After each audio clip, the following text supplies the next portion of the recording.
Hey everybody, Joel Niemeyer here, along with in 2024 Minnesota Music Hall of Famer John Mons. Thanks, Congratulations! Joel. Quite a surprise.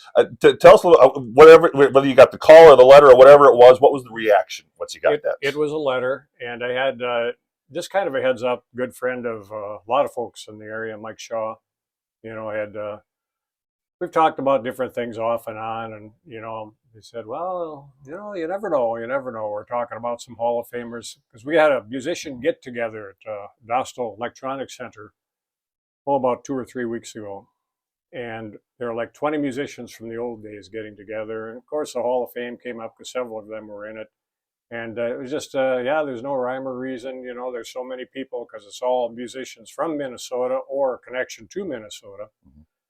And anyway, it just about 3 weeks later, all of a sudden, here came the letter. You kind of get that feeling like, I'm not talking a lot about this. But anyway, that's how I found out. It was a letter in the mail.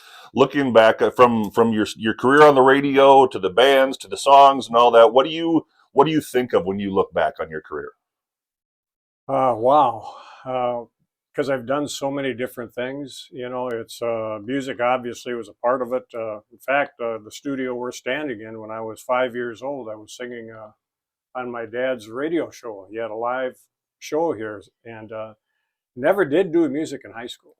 Not a thing. And then a couple weeks out of high school, I ended up, my brother's band needed a bass player, so I started playing bass with him, and it just kind of continued for 45 years. And then, of course, the radio mixed in, and going and doing the state fair, working for Dolly at Dollywood. And as I have to put a few things together for this Hall of Fame induction, I'm going through some old boxes, and it's like, oh, no wonder I'm tired, man.